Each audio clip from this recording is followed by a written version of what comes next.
আসসালামু আলাইকুম, কেমন আছেন সবাই? আশা করছি সবাই ভালো আছেন। আমি জিনাত অ্যাডভেঞ্চারের জিনাত বলছি। অনেক দিন পর মায়ের বাড়িতে আসছি, তো এসেই আসলে সকালবেলার এটা ভিডিও। আমার মা তো খুব সুন্দর করে নাস্তা রেডি করে রেখে দিয়েছে। আমি এসেছি বৃহস্পতিবার সন্ধ্যার পরে।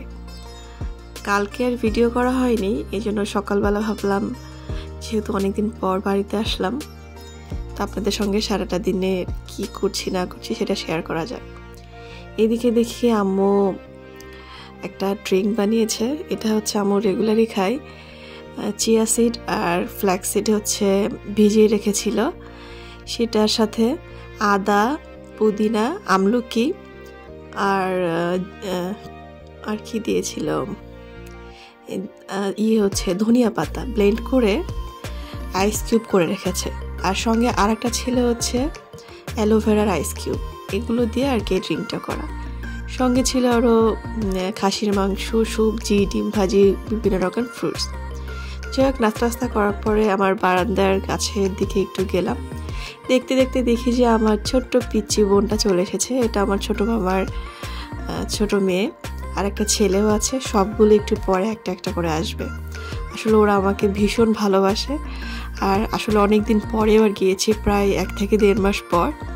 এই জন্য মানে সবাই খুব খুশি হয় যখন আমি যাই। আর এখানে আমার খালাতো মামাতো বোনটা বসে আছে। আর এটা হচ্ছে এই যে সেই বাচ্চাটা আমার ক্যামেরা দেখে আর আমাকে দেখে হাসছে ও। তো যাই হোক, আমার মামাতো ভাইয়ের কোলে ও। এটা আমার বড় মামার হচ্ছে ছেলের বাচ্চা। তো ওদের সঙ্গে কিছুটা সময় পার করলাম। পার করার পর আবার বারান্দায় চলে আসলাম আমার বাগানের ফুলগুলো দেখতে। তো আসলে আমি না থাকার কারণে বাগানের যত্ন নেওয়া হয় না ঠিকমতো।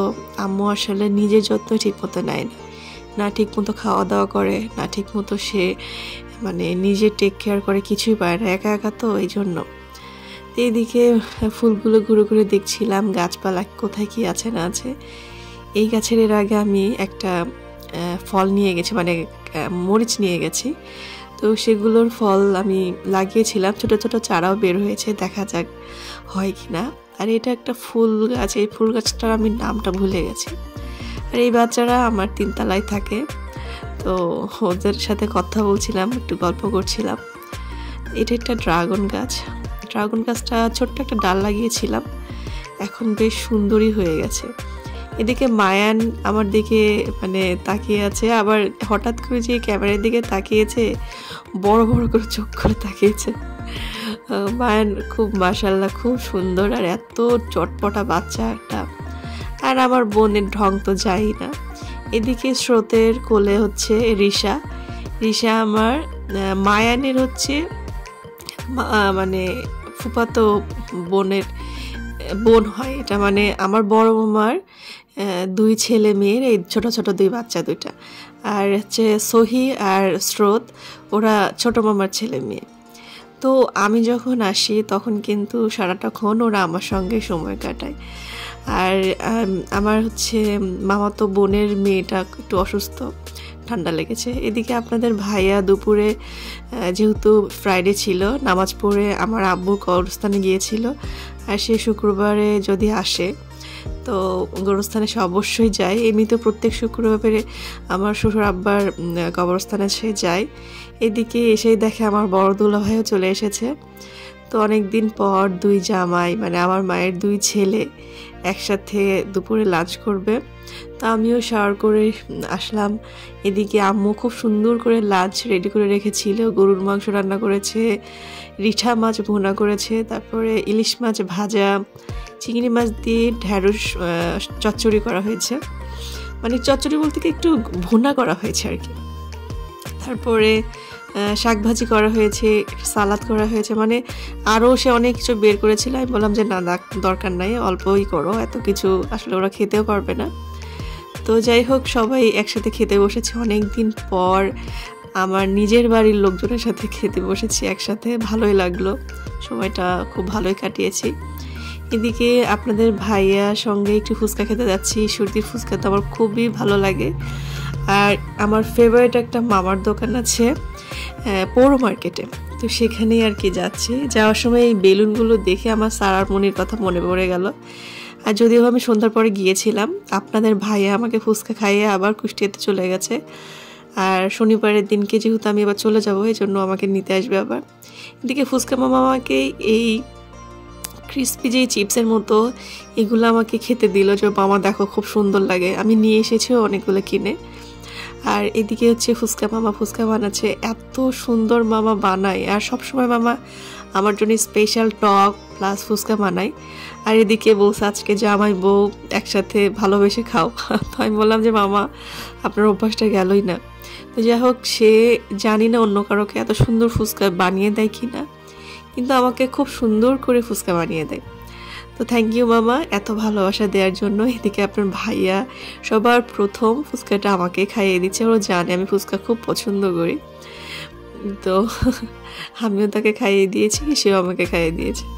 যাই হোক, ফুচকা খেতে খেতে এদিকে আমার বাচ্চাদের মানে আমার বোনের বাচ্চাদের জন্য আমি হচ্ছে ফুচকাও নিয়ে নিয়েছি।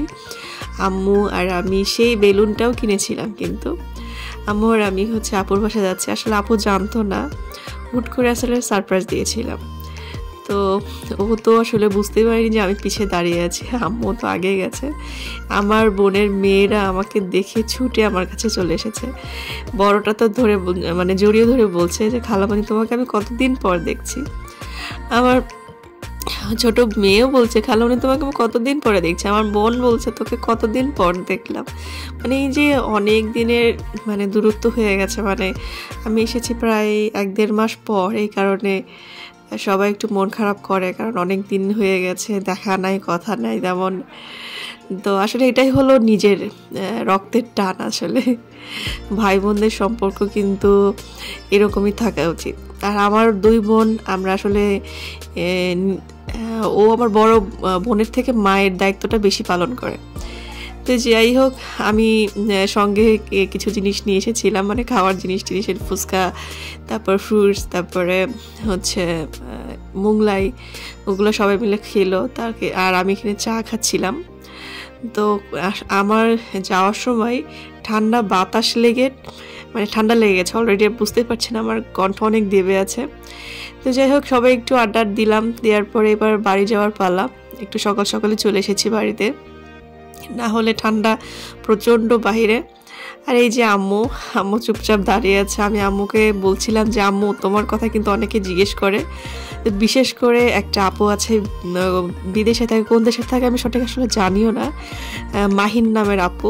উনি প্রায় দিনকেই তোমার কথা, আমার শাশুড়ি মায়ের কথা জিজ্ঞেস করে। আল্লাহ পাক তার নেক হায়াত দান করুক। আর সে অনেক ভালো মানের একজন মানুষ। থ্যাংক ইউ আপু। আর আম্মুকে আপনার কথা বলেছি, সে আপনাকে সালাম দিয়েছে। তো এবার চলে যাচ্ছি আমি। আমার বোনদের সাথে আবার কবে দেখা হবে তার নাই ঠিক, এই জন্য বললাম যে আসো আমরা একটা ভিডিও করে নিই। আমার বোন তো তেমন ভিডিও করেও না, বাচ্চাদের বললাম, ওরাও খুব লজ্জা পায়, প্রচণ্ড লাজুক বাচ্চারা। তো আপনাদের ভিডিওটা আজকে কেমন লেগেছে?